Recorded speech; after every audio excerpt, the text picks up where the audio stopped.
Welcome to Draw My Life Indonesia. Survei menyatakan bahwa banyak nih yang nonton tapi belum subscribe.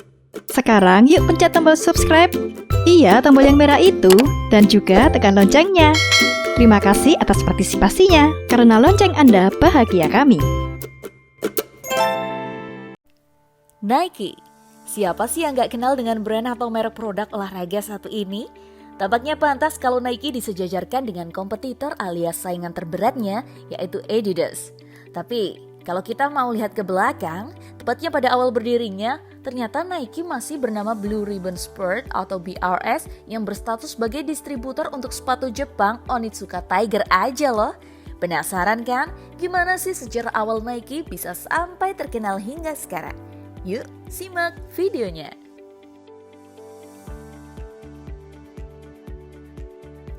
Saat masih bernama Blue Ribbon Sport atau BRS, perusahaan ini didirikan oleh seorang atlet bernama Philip Knight dan pelatihnya Bill Bowerman dari Universitas Oregon pada Januari 1964.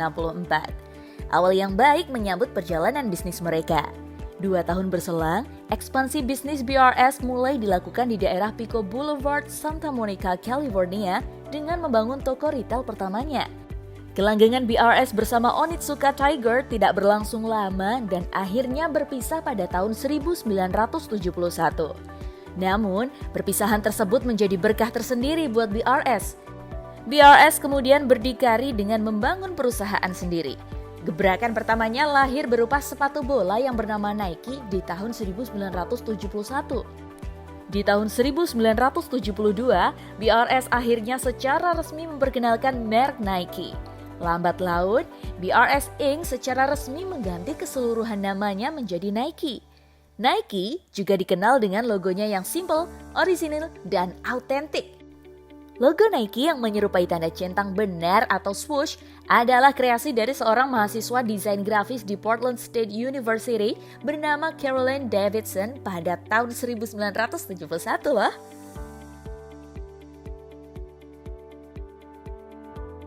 Cerita pertemuan mereka berawal di sebuah kelas akuntansi dan ia saat itu memang sudah mengerjakan pekerjaan lepas atau freelance untuk Blue Ribbon Sport atau BRS.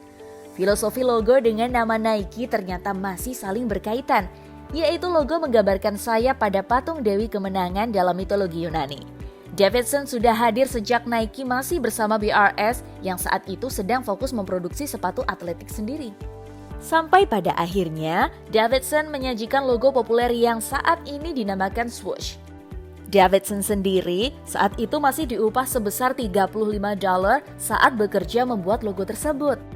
Logo swoosh pertama kalinya dikenalkan kepada publik saat US Track dan Field Olympic Trials di Eugene, Oregon bulan Juni 1972. Elite Nastase menjadi atlet profesional pertama dari cabang olahraga tenis yang menandatangani kerjasama dengan Nike. Di masa-masa awal tumbuh dan berkembangnya, Nike sukses memanfaatkan para atlet profesional sebagai duta produk mereka supaya lebih dikenal dan dipercaya oleh masyarakat luas. Di samping itu, atlet pastinya merasa terbantu juga dengan adanya endorse sepatu dari produsen. Tidak hanya dari sisi prestasi loh, Nike juga mengajak kerjasama beberapa atlet yang mereka anggap punya ciri khas hingga kontroversial. John McEnroe adalah salah satu atlet olahraga cabang tenis yang mengundang perhatian banyak orang dengan gaya interupsinya pun di-guide oleh Nike untuk bekerja sama.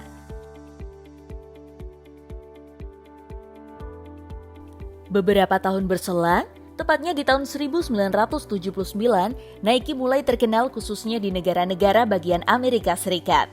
Popularitas yang diraup Nike membuat mereka meluaskan jenis produk yang dipasarkan.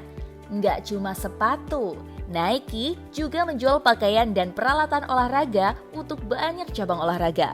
Laju kencang Nike bukan tanpa bendungan. Pastinya akan banyak pesaing yang siap menjegal Nike. Salah satunya dari Reebok. Harus diakui, Reebok di kisaran tahun 1979 punya prestasi lebih dibanding Nike jika dilihat dari penjualannya. Dari situlah, persaingan antara Nike dan Reebok pun berlangsung seru. Nike akhirnya punya strategi lain dengan menciptakan sepatu khusus untuk setiap cabang olahraga dan aktivitas. Loncatan fenomenal yang pernah dilakukan dan berpengaruh terhadap reputasi dan kredibilitas Nike hingga saat ini adalah salah satunya dengan bergabungnya Michael Jordan sebagai brand ambassador. Kontrak Michael Jordan bersama Nike ditandatangani langsung oleh University of North Carolina dan cara tersebut membuat Nike lebih unggul dibanding Reebok. Selain Michael Jordan, Nike juga berusaha menggait atlet populer lain seperti Larry Bird dan Magic Johnson. Tren positif bagi Nike pun naik dengan mencapai 50% pangsa pasar di Amerika Serikat untuk kategori sepatu atletik dan menjadi perusahaan go public pada akhir tahun 1980. Ternyata masih ada beberapa faktor lain yang membuat Nike semakin melejit ke tangga puncak persaingan sepatu saat itu loh.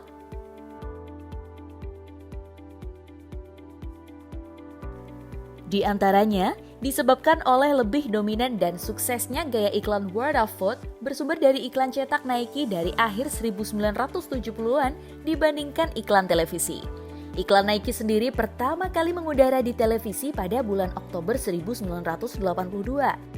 Di balik iklan Nike yang sukses, ternyata ada dua orang kreator yang hebat, yaitu biro iklan Wieden dan Kennedy pada bulan April 1982. Lewat kreasi Wieden dan Kennedy, lahir iklan-iklan di media cetak dan televisi yang berkesan dan tak terlupakan. Jadi, tak salah, agensi iklan tersebut menjadi partner setia bagi Nike hingga saat ini. Oke, pasti kamu tahu kan slogan terkenal Nike saat ini? Just do it. Nah, Wieden lah ternyata yang menjadi aktor di balik nama mendunia tersebut loh. Slogan Just Do It sebenarnya sudah ada sejak lama, tepatnya sudah digunakan saat kampanye iklan Nike di tahun 1988. Bahkan, berkat kreasi Wieden tersebut, slogan Nike masuk ke dalam 5 slogan iklan pilihan di abad 20. Kemudian, kampanye tersebut juga sudah diabadikan dalam Smithsonian Institution.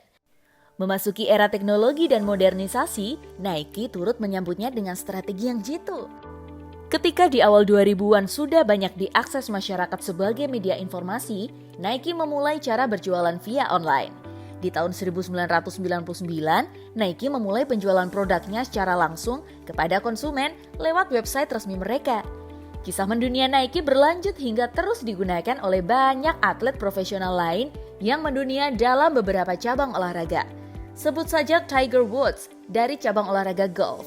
Tiger Woods menandatangani kesepakatan endorsement dengan nilai fantastis sekitar $40 juta.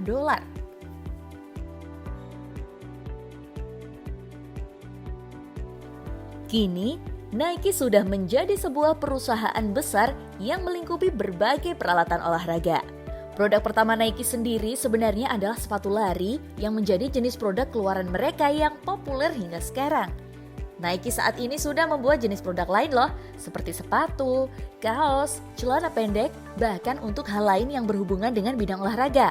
Antara lain seperti lintasan lapangan, bisbol, hoki es, tenis, sepak bola, bola basket, hingga kriket. Berlanjut ke seri populer pertama mereka yang tetap digandrungi hingga kini, yaitu Nike Air Max yang dirilis pada tahun 1987. Berlanjut seri populer lain seperti Air Huarache pada 1992. Masih ada juga nih jenis lain seperti Nike 6.0, Nike NYX, dan Nike SB yang dirancang khusus untuk para skateboarder. Seri-seri mutakhir lainnya yaitu Air Zoom Yorker yang diperuntukkan sebagai sepatu kriket dengan desain 30% lebih ringan. Kemudian, masih ada keluaran paling masyhur mereka yaitu Nike Air Jordan dengan seri Air Jordan XX3 yang didesain berkinerja tinggi dan menyesuaikan keadaan para pebasket.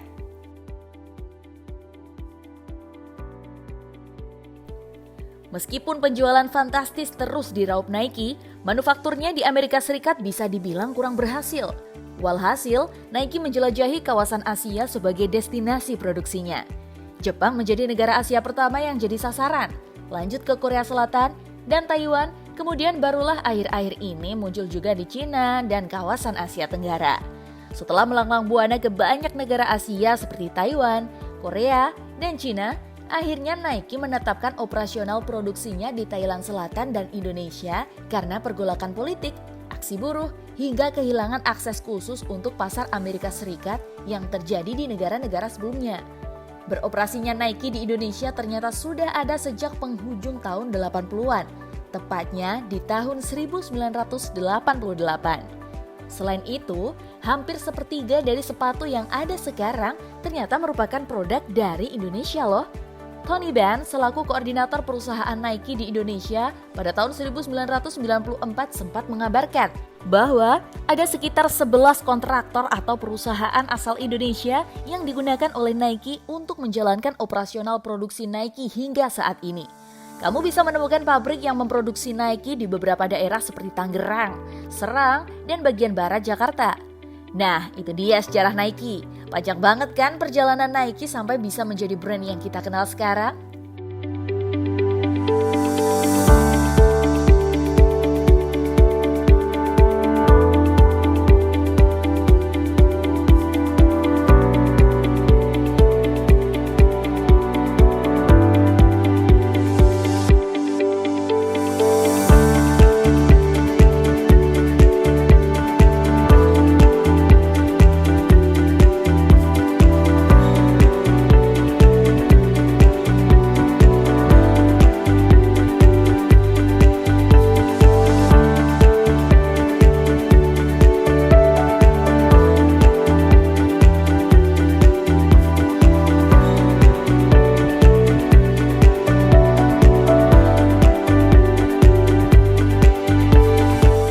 Terima kasih sudah menonton video ini hingga akhir.